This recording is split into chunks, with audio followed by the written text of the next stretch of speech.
Fakes left, now taken off. Gonna run for it. They got it! There it goes! The 6 or the 10 to 5. Oh, the play of the year in the NFL. Welcome, everyone. This is episode 29 of the Buds Mafia podcast. Slight little change here, kind of a mishap with Jackson. He couldn't make it today, so I called in to the bullpen. I called my other brother, Jack, to come and hop on to kind of help me out. It was kind of a last-minute thing. But yeah, no, me and Jack, I mean, we talk sports every day, so I knew this would be pretty easy transition. So thanks, Jack, for kind of getting a late call up to the podcast here. Yeah, glad to be here. I know we're going to talk about some Canuck stuff, so it makes sense, and so maybe even some Lions stuff, so it works out. Awesome. Yeah, so quick little tidbit. So it's kind of crazy to see like the NFL starting, I think, in like a month. September 4th is opening night with the Cowboys Eagles. So I have 2 weeks off in August, so I'll be going over to Europe. So we'll take a little 2-week break there. So starting today, we're going to be breaking down 2 divisions per episode. So today we're going to be talking about the NFC North and South, which actually kind of works out with Jack being here because he's a massive Lions fan. So it kind of works out. And then kind of getting closer to hockey the last 4 weeks before the season, which I think is October 7th. Each week we'll be breaking down a different division as well, but we'll be doing NFL first. And I don't know, let's get right into it, Jack. You ready? Sounds good.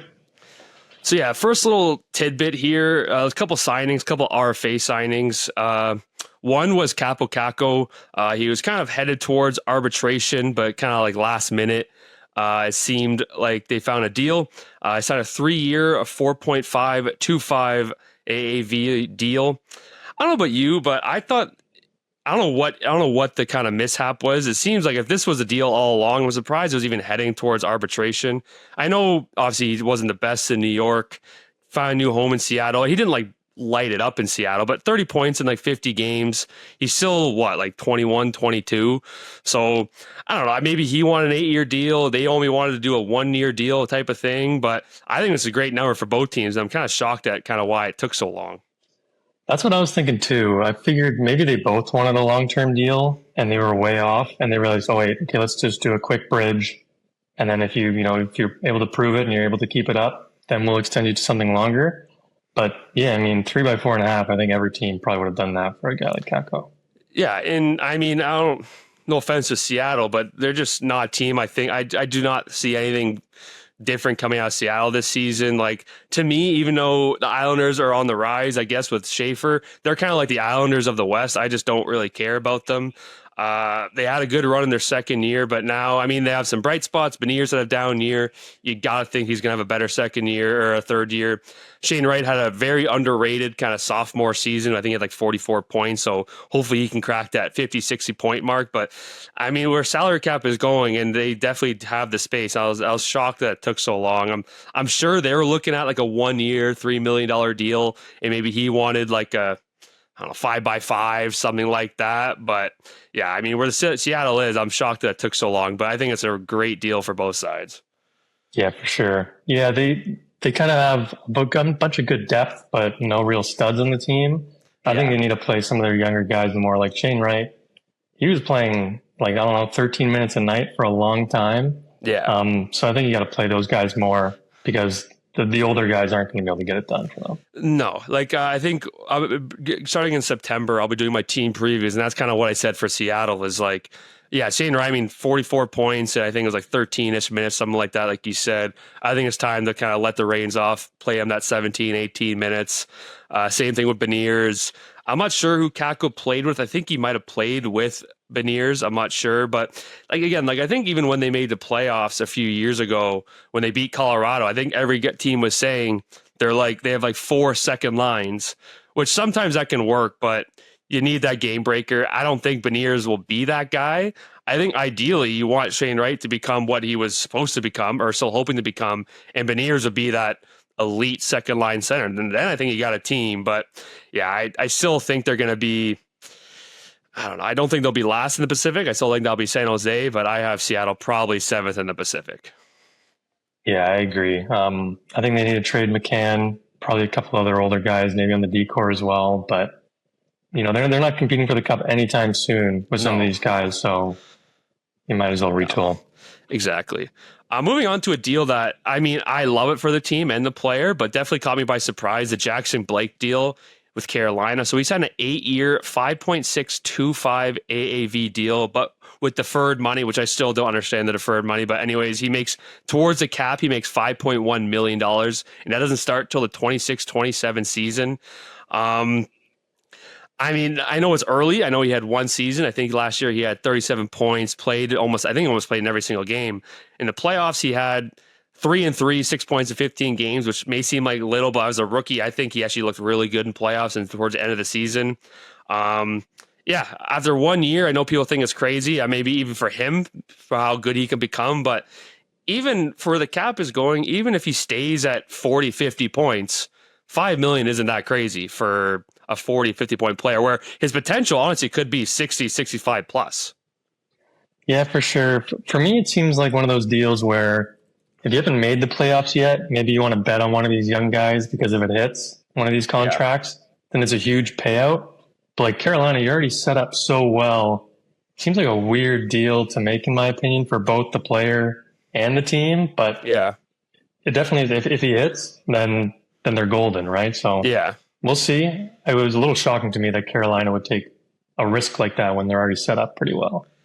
Yeah, I agree. Like, I really like their team. I still think that you need to figure out that center ice. I mean, I'm seeing like the Daily Faceoff already has projected lineups, and I think they're moving Jarvis to that second line center because Kotkaniemi is not going to be your second line center. He's barely a third line center. So yeah, interesting to see.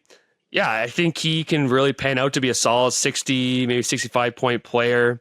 So yeah, I see both sides where it's like, where's the rush to sign him to this deal? But in his case, I'm sure it's like you see $45 million and a team where you think you kind of thrive in that system. I think everyone's locked up in that team for another 5, 6, 7 years. So he likes it there and they like him, obviously. Yeah, for sure. Moving on to the kind of the last signing. It's kind of obviously a smaller one of the three. Connor Timmins here signs with Buffalo for 2 years at 2.2. I think fair deal.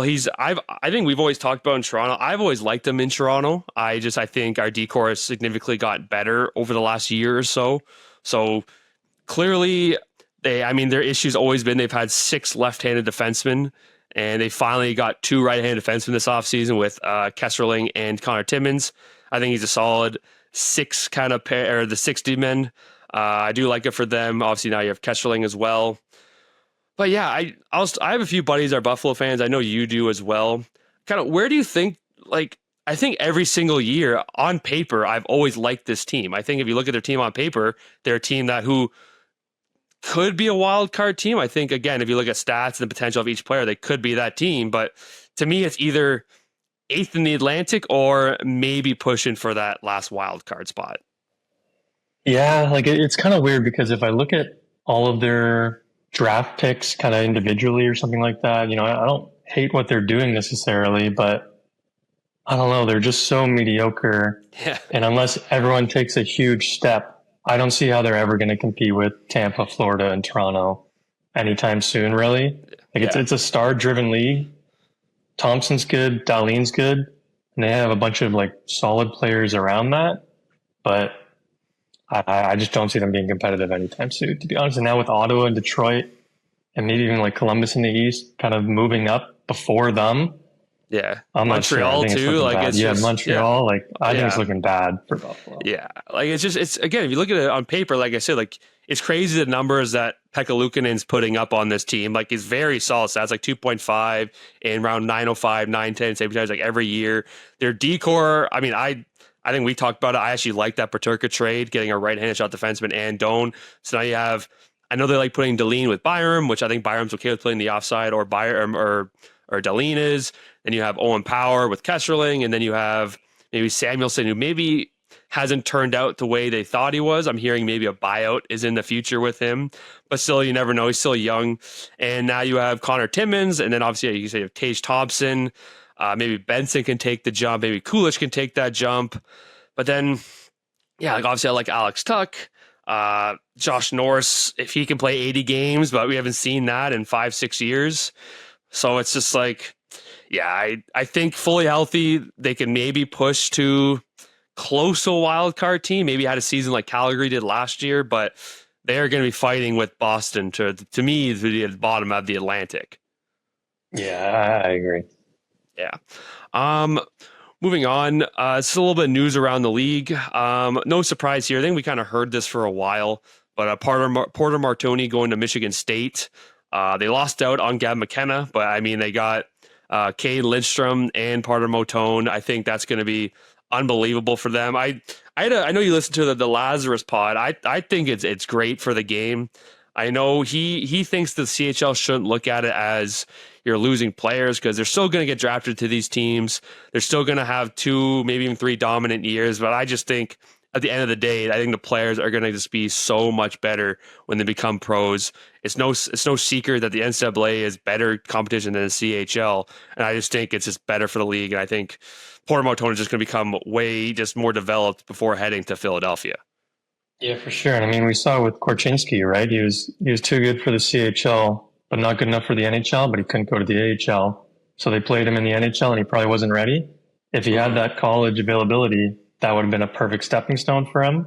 Yeah. So now with players able to do that, it's going to be a lot better. It seems like everyone's going to Michigan State, or Penn State, right? Like, are these 3 teams going to dominate? Like, I haven't seen a lot of guys go to BU or BC.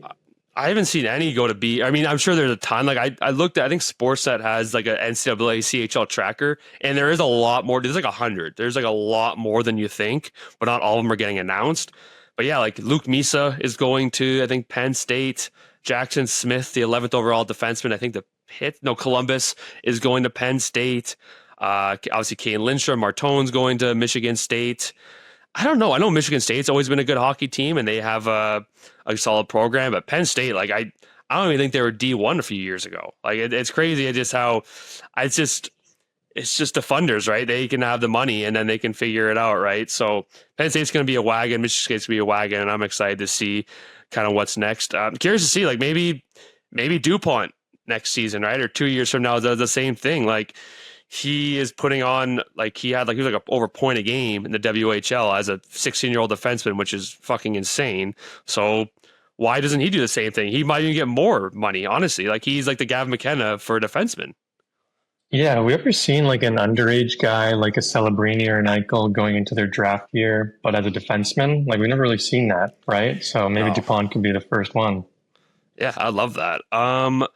The Team Canada announced the assistants to John Cooper for the Olympics. No secret here. Bruce Cassidy, he was on the Four Nations bench. Rick Tocchet, I believe, as well. And I think DeBoer was on the bench as well. I think those 3 were all on the bench. Could not tell you who this Mishna Donskov guy is. I think I looked him up. I think he's a Dallas assistant coach. I've never heard of him. I don't know if you've ever heard of Misha Donskov. Yeah. But yeah, there's a question, speaking of Olympics, a question I forgot to ask Johnny that I really wanted to ask was, obviously he's an American. He partners with the college hockey, USHL, obviously, and all that stuff. The thing I wanted to ask him was, do you think American fans are more confident going into Four Nations than they are now going into the Olympics? I feel like the answer is they're more confident, or they were more confident going into the Four Nations than they are now. Like, goaltending is a bit up in the air. Obviously, Hellebuck MVP. We've seen what his numbers in the playoffs. Even Ottinger, rounds 1 and 2, he's phenomenal. Round 3 seems to shaken up. You've seen what Binnington does in big games. He's not an issue. All these Canadian superstars in the finals, like Reinhart, Marchand, Bennett, like that just boosts the Canadian team's confidence. So I don't know what you think. I feel like the clear answer, if he were to be honest, I feel like it would be that they were more confident going into the Four Nations. Yeah, I think that might be true. I feel like because there were so many question marks around the goaltending for Canada, that probably led them to be a little more confident. But based on the way that Binnington played, that gives Canada a little bit more juice, kind of. But at the same time, now they didn't have Quinn Hughes before. Quinn Hughes, yeah, they're going to get him this time. So McAvoy kind of counteracts it a bit. You have McAvoy in the final, so yeah. I don't know. I think it was close last time. It's probably going to be close again. Yeah, I don't see many. I think like some changes for USA. I think like I don't see Kreider making that team anymore. I mean, obviously I'm biased, but I definitely think Nyes is a great chance to make that team, especially with the style of play and everything. We'll see kind of where he fits in. Obviously, Tage Thompson, a lot of guys who went to that World Championships. Is there any guys on the Canadian or USA team that you can see kind of making a switch for guys who didn't make the team? Like a lot of people saying Celebrini will make the team. Obviously, he played great with Crosby, the World Championships. I still think he's just too young. But I mean, if he keeps doing what he's doing in San Jose, puts up, I don't know, when the Olympic breaks February, if he has like 70 points by February, like I don't know how you not choose him, right? Yeah, it's tough. I mean, Crosby that one year didn't make the Olympic team, and he was leading the league in points. Yep. I think, I don't know, you kind of saw it on Team USA a bit as well. Some of the younger guys, like Jack Hughes and some others, they didn't play all that well. And there was a lot of the older guys that kind of, raised the bar. So I don't know. I think Canada's got enough where you don't even need to look kind of Celebrini's way unless he's absolutely kind of torching up the league. Yeah. I'd rather, a guy like Sam Bennett, who in my opinion looked amazing kind of at 4 Nations 100%. than Celebrini, just because they've been through it already. They know what it's going to be like. You don't know how Celebrini's going to react, in the Olympics. Exactly. And a lot of people are saying they'd rather Celebrini over Stone. Like, I'd rather Stone. Like, I know people can say he's injured all the time, but when he plays, he plays. You know what I mean? It's not like you can't tell he's hurt. Like, he'll miss maybe 30 games in a season, 20 games, but when he's playing, you can't tell that he's hurt. Like, I'd rather Stone over Celebrini. I don't think he looked the greatest in the 4 Nations. I think he couldn't really keep up with the speed of like McDavid and McKinnon, but I think alongside Crosby, those kind of just smart players, I still rather him over Celebrini. Exactly. I'd rather look at, if we're looking for switches, if Hyman's lighting it up, if Scheifele's lighting it up, one of those guys. But yeah, I wouldn't be looking at the Bedards or the Celebrinis, I don't think. Yeah. Okay, moving on. I kind of want to talk about some of it's the most loaded draft class I think I've seen in a long time, the 2026 UFA class. I don't think anyone has signed an extension yet from that UFA class. I guess Draisaitl was one, but yeah, like the big name who I feel like they're getting closer to extension is Kaprizov.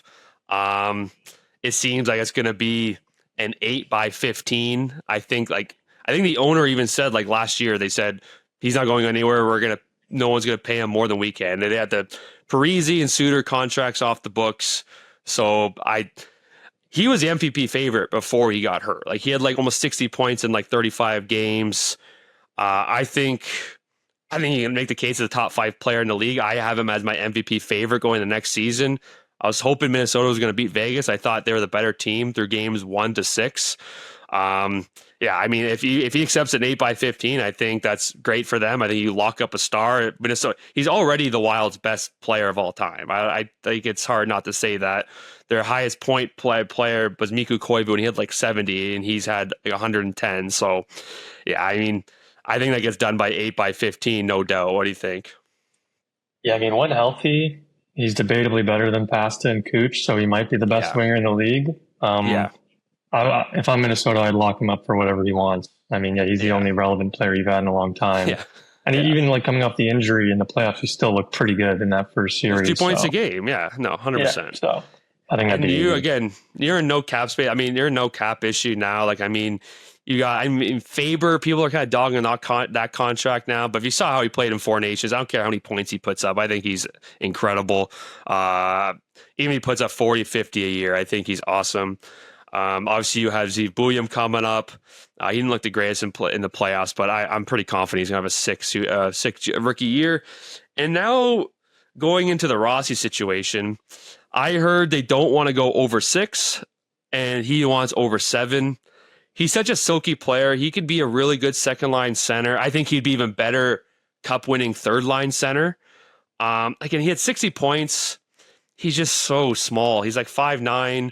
He's built a bit, like he's like 170, 180, but I don't know. I mean, $7 million isn't what $7 million used to be, so I don't hate locking him up for that at I don't know, 5-6 years, something like that, but I don't blame them for being a bit hesitant on giving him north of 7.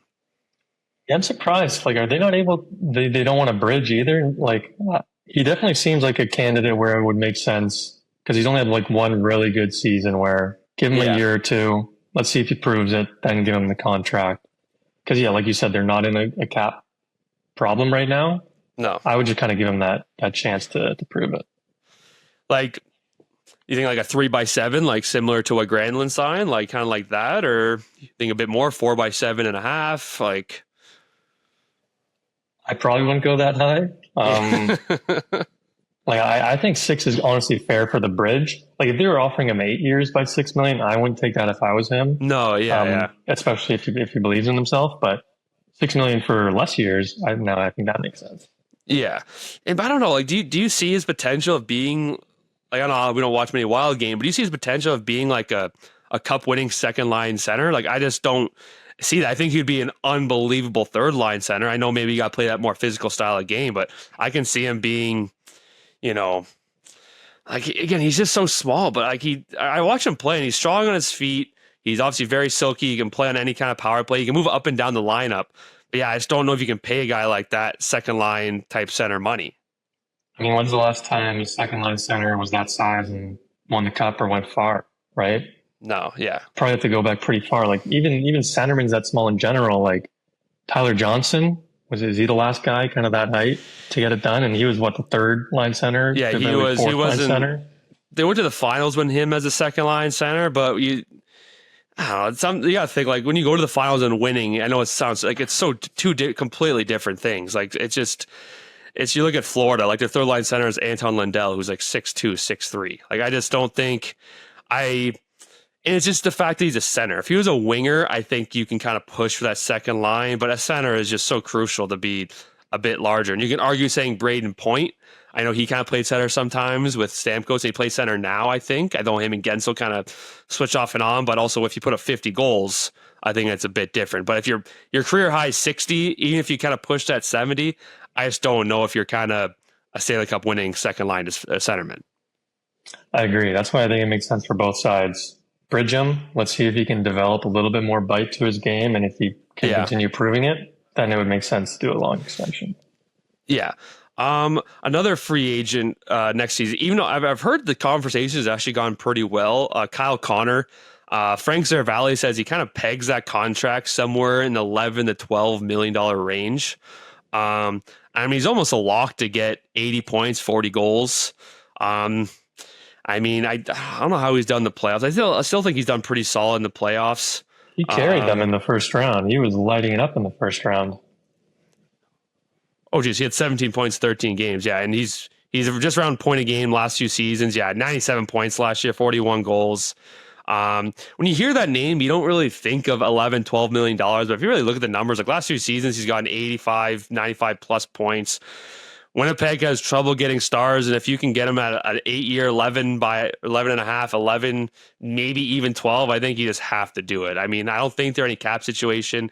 Yet Hellebuck at just around 7. Same thing with Scheifele. Morrissey makes like 6. I think it's tough for Winnipeg to get superstars, and I think I don't know if he's a superstar. I don't think you can give the superstar title up to 20, 30 guys, but he's definitely one of the best wingers in the NHL, and I think you just got to give him what he wants.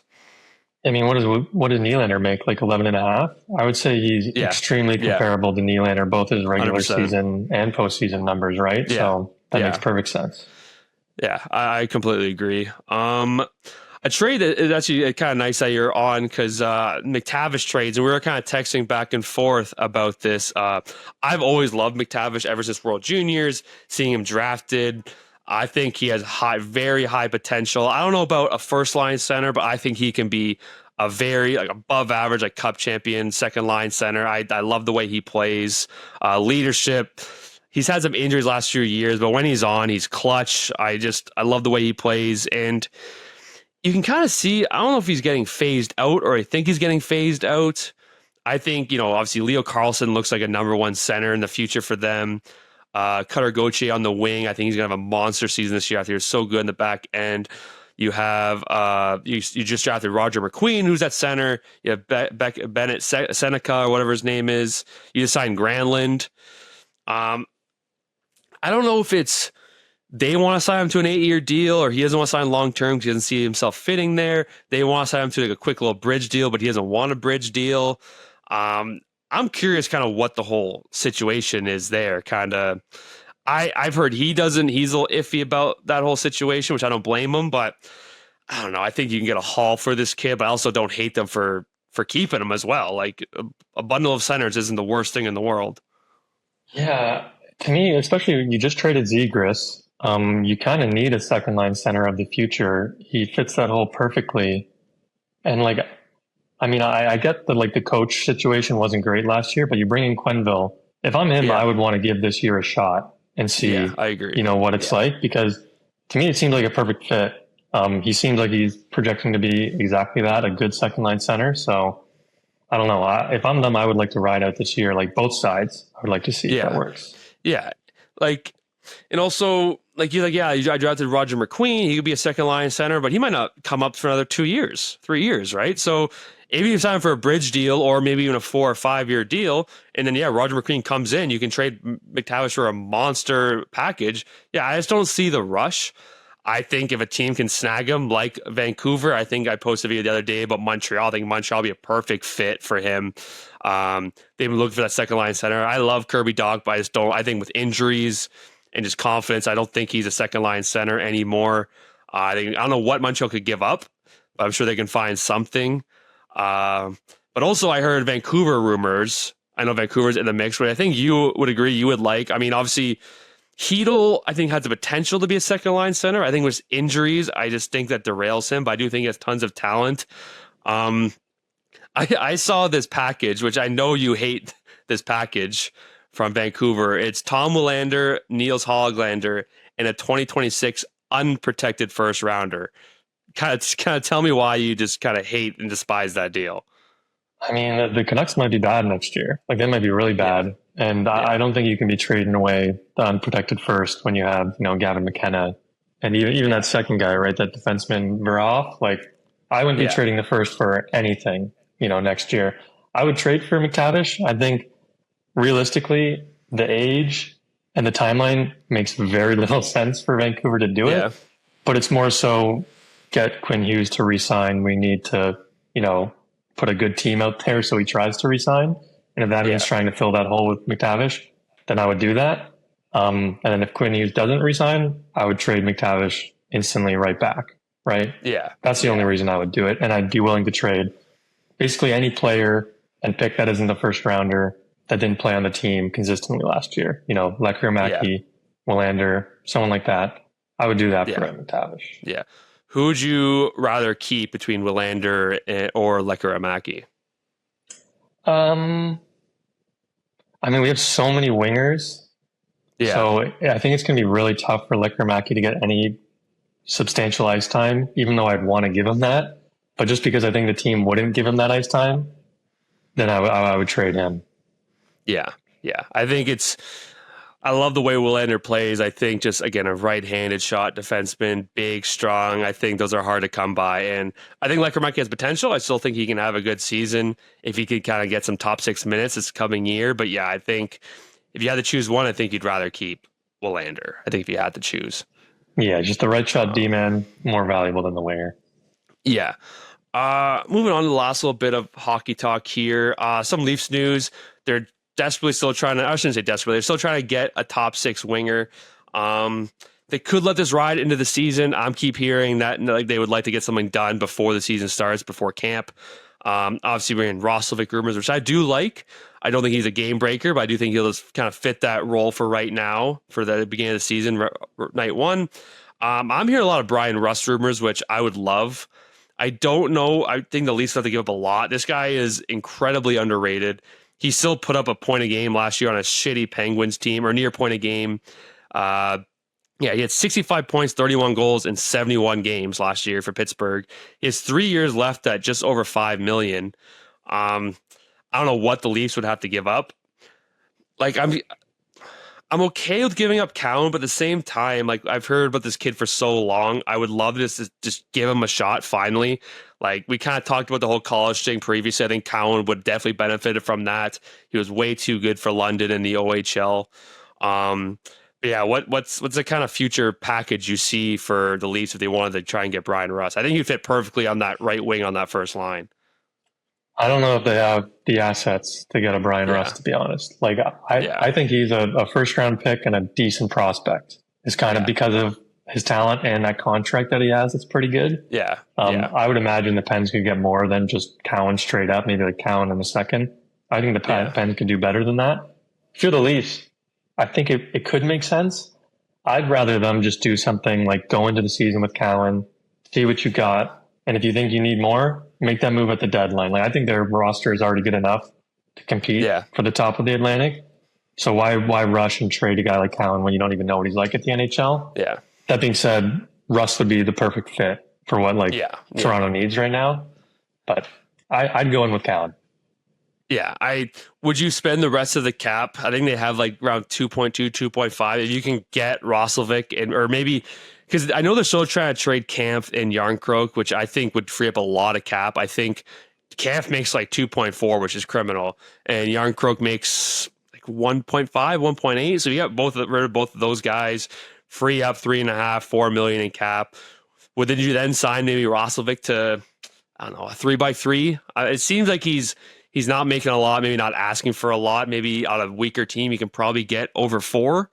But I think the Leafs could snag him around 3.5 if they could.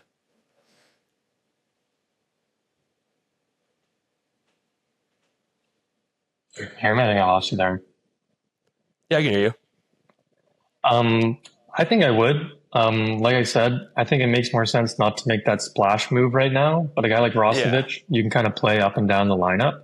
And if you need to make a bigger move later in the season, you can, right? Like, especially if you clear that cap with Yarncroc and Kampf. To me, that makes perfect sense because Roslovic, you can play him with stars on the first line, you can play him on the third line. That's kind of what I think the Leafs need right now is those utility players. Yeah. And I know Dad sent this text to us, I think last week. He talked about a rumor of Marchessault to the Leafs.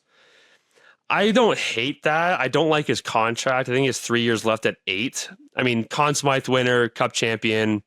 I think he's similar to Rust and can play that top 6 role, can fill in beautifully with Matthews. I'm not saying he's not worth that money. I think it's unfair because he's on like one of the worst teams in NHL last year, but I just don't think, like you said, I don't think it's the right move right now to make for Toronto. I definitely don't. He definitely wouldn't cost nearly as much as Rust because of his contract, but I still don't know right now how I feel about trading a first and I don't know, a low end prospect or a higher end prospect and a low pick. I just don't think that's the right move right now. Yeah, I'd imagine a team if they're trading for Marchessault, they're eating a lot of that contract. You would hope, right? Yeah, and you might have to give up a little bit more to do that. Yeah, I think it'd be worth it. But wasn't there also a rumor he said he doesn't want to go to a state or something like that with state tax because he played in Florida, Vegas, and now Nashville. So did he say that? I'd believe it that he wouldn't even go to Toronto. That might have been a tweet that had no basis, but I think I saw that.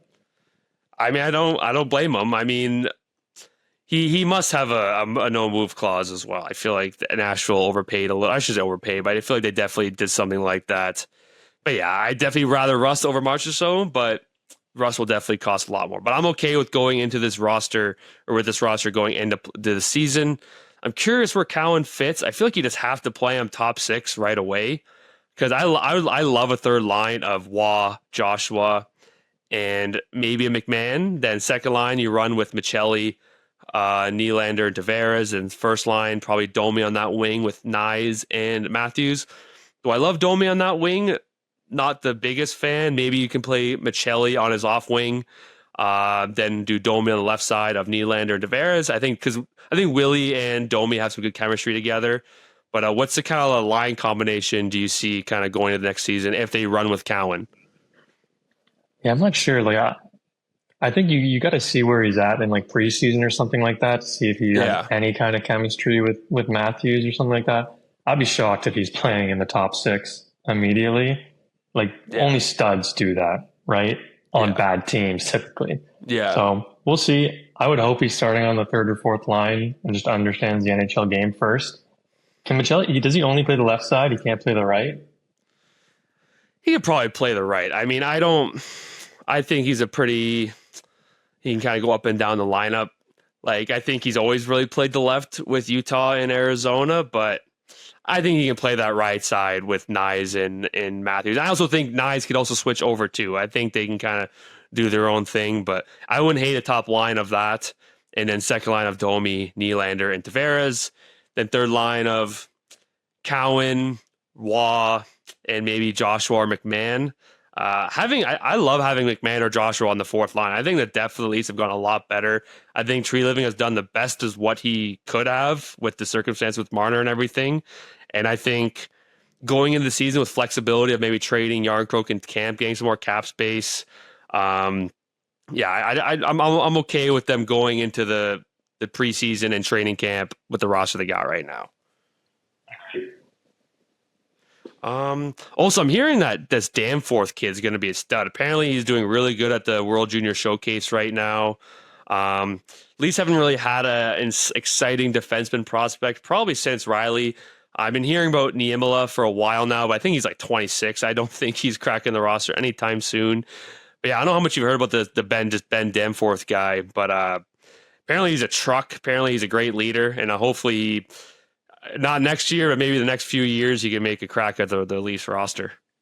Yeah, I remember when he was first picked, I know some people were kind of dogging the pick because it was very low upside or something like that. I don't think there's a ton of offense to his game. He's really defensive, but you need those players as well. And I mean, there's going to be turnover with the Leafs over the next couple of years, and he's going to probably fit into that bottom six pretty well. So if he's a good defensive defenseman, you'll take that all day for the end of the first round, right?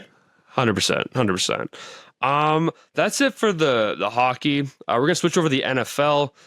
Some contracts signed, some contracts not signed, some releases, some early injuries, and then we'll kind of break down we're gonna do the NFC North and South division.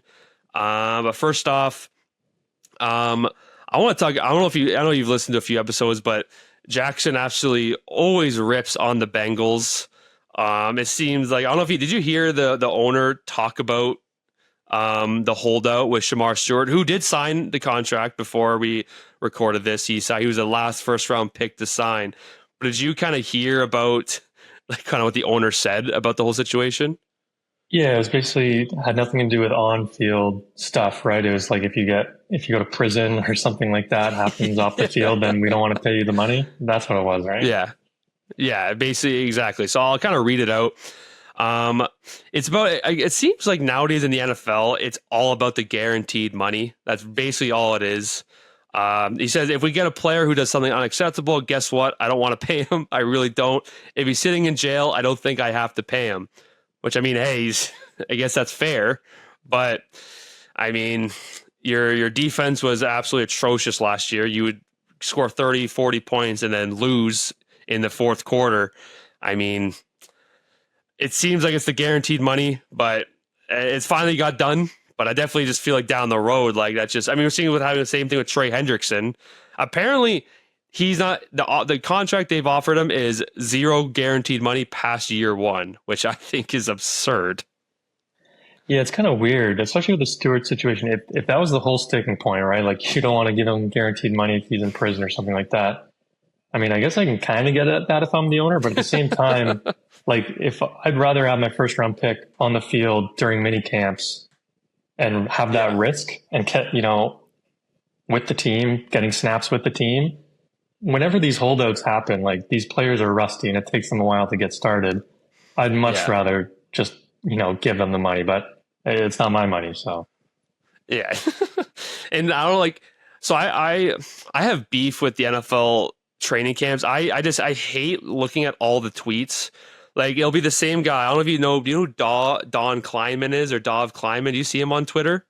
Yeah, he's got to be AI or a bot or something like that. Because it'll be the same day he will say Shedeur Sanders is really struggling and playing really bad, and then hours later he'll post a highlight saying QB1 of the future for the Cleveland Browns. It's like this, and then the same thing with Shamar Stewart, which we just talked about. He looked really rusty, looked slow, looked tired, which obviously makes sense. You're not getting the snaps. And then he posts one highlight of him, and he's like, thank God they got this guy signed. It doesn't make any sense. I think it's pure rage bait, engagement bait. It has to be based on some of the stuff he says. But with Trey Hendrickson, obviously he led the league in sacks. Do I think he is a top 5 edge rusher in the league? I don't know. I'd rather Hutchinson. I'd rather TJ Watt. I'd rather Bosa. I'd rather Parsons, who we'll talk about. But it seems crazy how, like we just said, your team is the best offense in the league, one of them, and you're one of the worst defense in the league. You could definitely go to the Super Bowl with this offense and this quarterback and everything. The fact that it doesn't seem like it's the salary, it's the guaranteed money. The fact that you're not just giving a little more guaranteed money is a little bit insane to me. Yeah, you don't see the well-run franchises doing this, right? No. They either move on from these guys immediately because they know something that we don't, and maybe he's about to fall off the cliff, or they give him the guaranteed money because they know he's good, right? So yeah. I don't think they're a very well-run franchise, and that's probably why it's happening. Yeah. Another holdout where an owner who just can't get out of his own way, Jerry Jones, his quotes on Micah Parsons recently have been hilarious.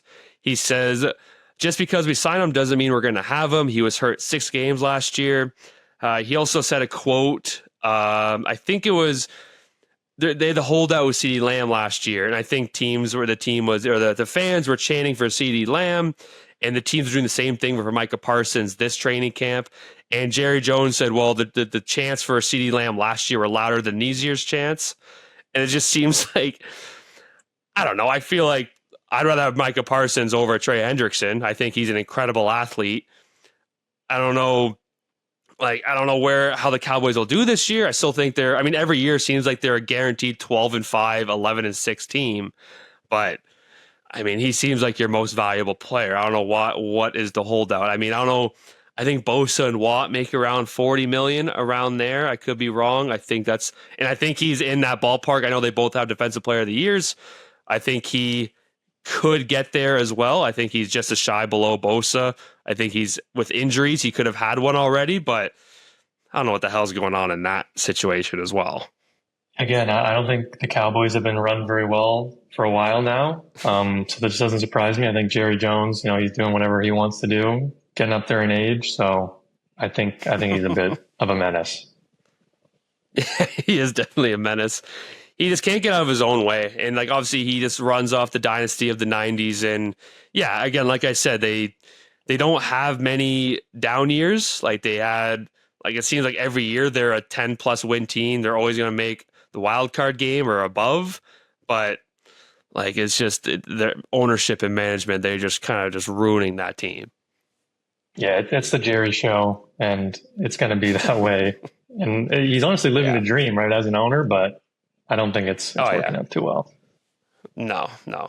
Another guy holding out where I'm kind of surprised of what has been reported. So Terry McLaurin, Washington Commanders, they had an incredible year last year.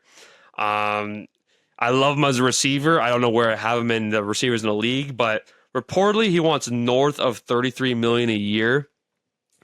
I feel like that's okay. He's a guy he's been there for the shitty days of Washington, and there hasn't been many bright days of Washington in its history, or at least the past few decades. And this team could definitely go back to the NFC Championship game again. It'll definitely be tough, but if Jaden Daniels can continue, I think they have the roster to do it, especially signing Von Miller for that defense. But yeah, Jamar Chase makes 40, CeeDee Lamb makes, I think, 35. Jefferson makes 35, but he's going to make more soon, I think. Or I think his next contract kicks in will be 40.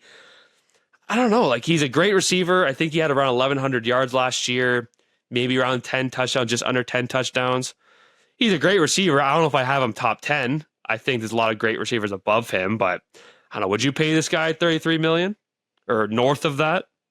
Again, it's not my money, but if I have a QB on my rookie deal and he has chemistry with, a star wide receiver, maybe not top 10, but a really good wide receiver, and he's asking for 33, which is kind of star wide receiver money, that kind of makes sense to me, right? I'd give him that money. I don't want any hiccups when I have Jaden Daniels on this kind of rookie deal. You need to be pushing for Super Bowls right now when he's this good. Yeah. 100%. And due to the fact, like you just said, with the rookie contract for Jaden Daniels, it's, again, could he have that sophomore slump? Yes, he definitely can. But with that, even if he has a slighter less year, just having him on that deal for a few more years, I think is just so crucial. And like I said earlier, there has been a lot of good years in Washington, a lot of bright years in Washington. This guy has stuck through it, never really been to complain to the media. It's kind of first time in the limelight. I think that's a loyalty guy. I think you got to give him that money. And again, I think he's a great receiver. Do I have him above like the AJ Browns, anything like that? He's probably hovering around that area, but I still think you give him what he wants, and I think just move on with your team. Yeah, I think he's going to get it. Now with the new ownership in Washington, it seems like they're trying to win. You're not going to win without him if Debo's your only receiver, basically. Exactly. I kind of want to get to the division breakdown. I know you got to run soon here. So quick little cliff notes. Tyrann Mathieu retires. Honestly, I kind of forgot about him ever since he left the Kansas City Chiefs, but heck of a career, Super Bowl win. The Raiders signed Jamal Adams. He reunites with Pete Carroll, who he had in Seattle.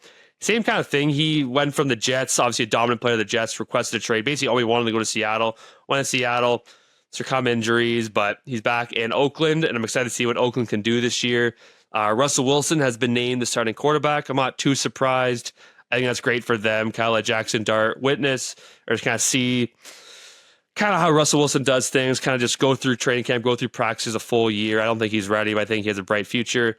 Justin Fields apparently had a scary injury at camp the other day. I think it's just a toe. I think got really serious, but I think he just fractured or a little something with his toe. So I think he's going to be okay. Christian Wilkins, I don't know how much you've heard of this story, but he was released by the Raiders after just year one of a 5-year deal. Did you hear him on the Pat McAfee show and apparently what the incident was? No, I didn't hear it at all. Apparently he kissed a teammate on the forehead or something like that, and the teammate wasn't a fan, told management, and management just cut him. Wow, that's what Schefter said on McAfee. I don't know much about him. I don't know if he wasn't living up to the contract, and the team was like, "Oh, we now have a good reason where we can." Yeah. I mean, I guess you shouldn't be going around kissing your teammates on the forehead. That's fair if you don't like that. But it's also if that was a star player, he wouldn't be getting released, right? So. Yeah.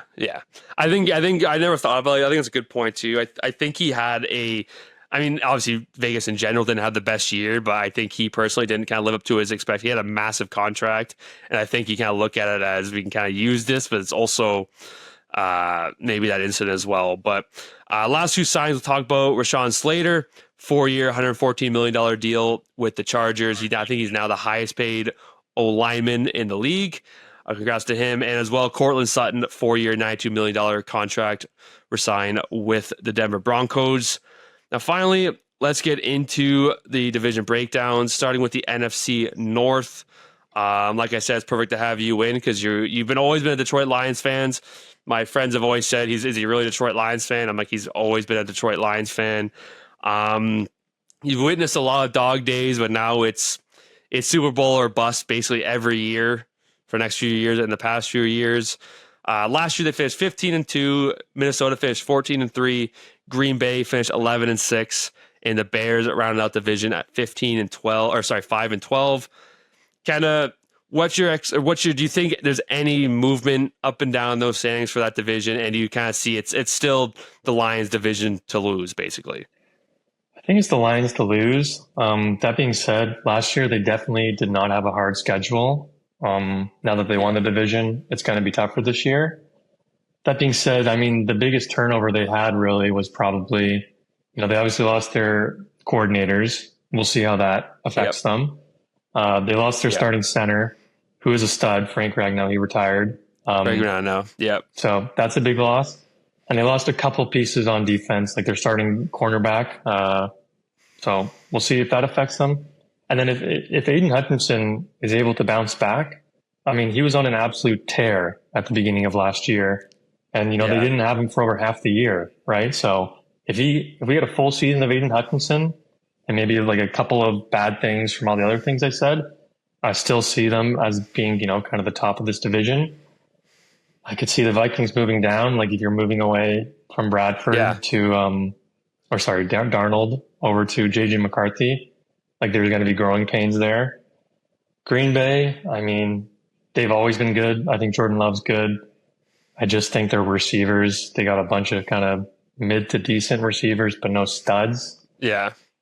And then the Bears, huge question mark about Ben Johnson. Can you be a head coach? They addressed some of the issues they had last year, but again, I think they have besides McCarthy, obviously, who's maybe on a little bit of better situation, and I think their coach is a stud. Caleb Williams, I think he could be good, but again, only in his second year. I could see them being a lot more competitive than last year, but I probably have it as very similar. Maybe I'd move Green Bay above the Vikings just because of McCarthy. Yeah. But I think it's going to be very similar. I'm the same. Like I think Detroit's going to be the exact same team. Obviously, losing Frank Ragnow is tough, but I think they can kind of fill that void, especially if Dan Campbell as a coach. I think he's very motivating. Yeah, losing Ben Johnson and Aaron Glenn, but I think they can kind of fill in that void. They still kind of play the same way. Hutchinson was getting like 2 sacks a game before he kind of broke his leg. Like he was on an absolute tear. He was a shoe-in for the defensive player of the year. If he can kind of get back to that form, I think their defense takes a massive step. I think that's what kind of killed them in the playoffs. Their offense was their offense, but I think just making a game-breaking play on defense, they're kind of missing that in those big games against Washington and everything like that. So I still think they're going to finish with at least 13 wins again, probably plus as well, like last year. I do have Green Bay jumping the Vikings just because I think J.D. McCarthy will have a solid rookie year. I don't think he'll have a Darnold over 4,000 yard, 35+ touchdown year. It'll definitely be some growing pains. So I can still see Minnesota make the playoffs. Green Bay, I mean, like you said, the receivers are just mid, but they did draft their first receiver in the first round for the last, like, I don't know how many years it was, with Matt Golden from Texas, I believe. So I feel like it's Green Bay will likely jump Minnesota, in my opinion. We'll see. And Chicago, they addressed some issues. They got a new offense with Ben Johnson. I've heard Caleb Williams is struggling in the camp, but that's from our boy Kleiman, so I don't know if it's fucking true or not. But they improved their O-line. I think they got 3 new O-linemen on that team.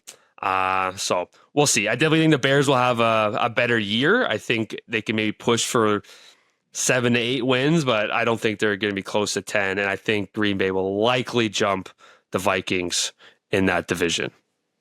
Yeah, I agree. At the end of the day, I'm picking the teams that have the most star power, and I still think the Lions are absolutely loaded. So we'll see how it goes with the new coordinators. Like 2 years ago, we saw the Eagles struggle with 2 kind of new coordinators, even though they had a loaded roster. So it can happen, but I'm still betting on the players. Yeah, exactly. I think we're going to see a monster year out of Jameson Williams. He really took a second stride in that second half of the season. I thought he looked really good, especially in playoffs as well. I think that game in Washington, he looked really good. And obviously in the playoffs, they lost Montgomery as well, which was huge for them. I mean, Jamar Gibbs definitely stepped up and looked like a monster. Do you think they're still going to run kind of like the 50-50 snap, or do you think they're kind of use Montgomery in the right way, but kind of use McGibbs as more as that game breaker down the line? I think they're going to use as much as they can as either of them, right?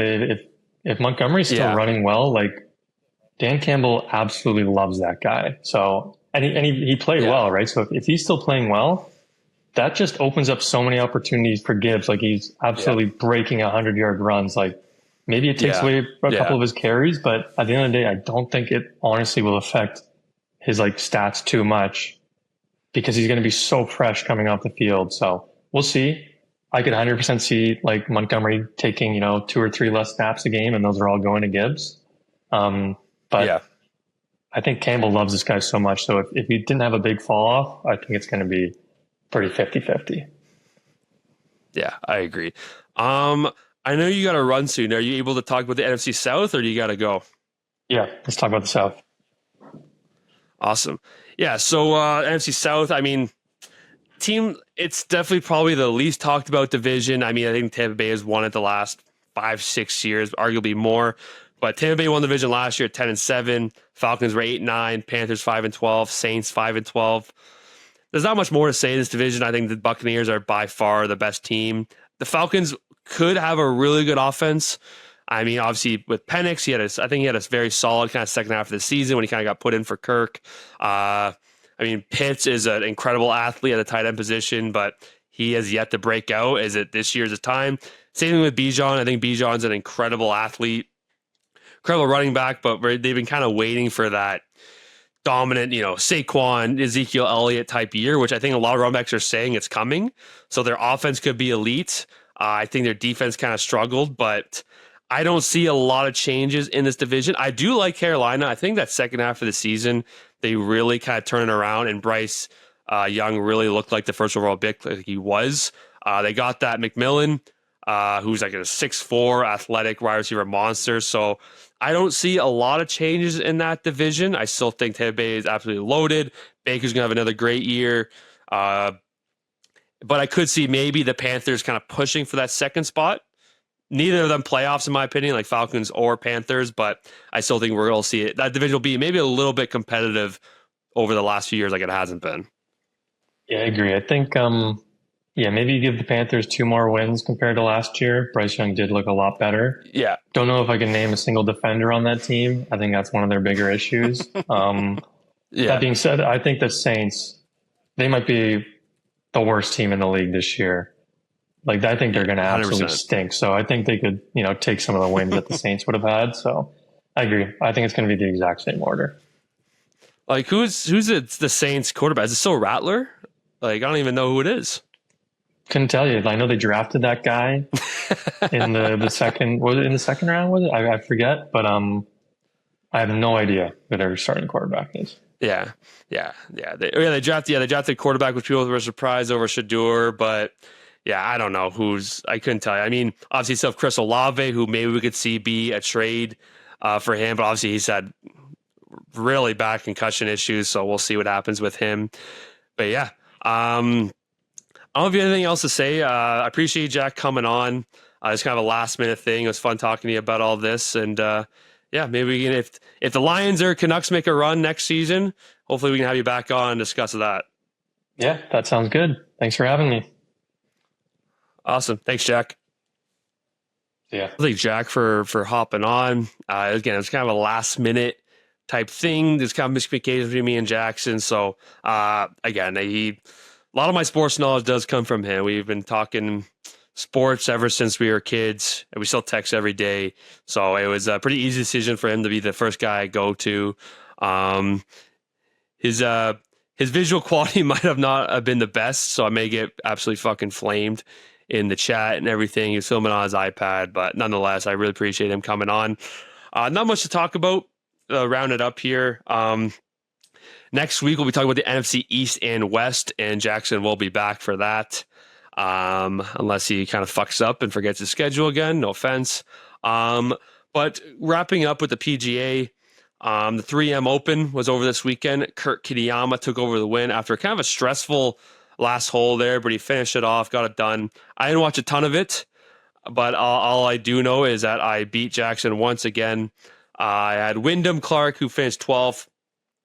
Batia finished 25th. Sam Burns finished tied for 61st. And he had Homa, Pendrith, and Johnny Vegas, who kind of finished all outside the top 40. So I am now 15-1. The next week is the Wyndham Championship, which, again, another weaker field. But we're not going to do the draft just because of Jackson not being here. But I think the week after is the first week of the PGA playoffs. Yes, it'll be the FedEx St. Jude Championship, which I am very excited for. Again, sorry for the miscommunication and delay with no Jackson, but it was awesome to have my older brother hop on. I think he's got a call with something with the wedding. He's getting married next week. So something to do with that, I'm sure I guess it's more important than this, but moving on. Yeah, that's it for today. It's kind of weird doing the solo. I feel kind of awkward, but just follow or comment, like, subscribe on the podcast for Buds Mafia. Go to YouTube. Please get us over. We're at 31 right now. I'd love to get to 100.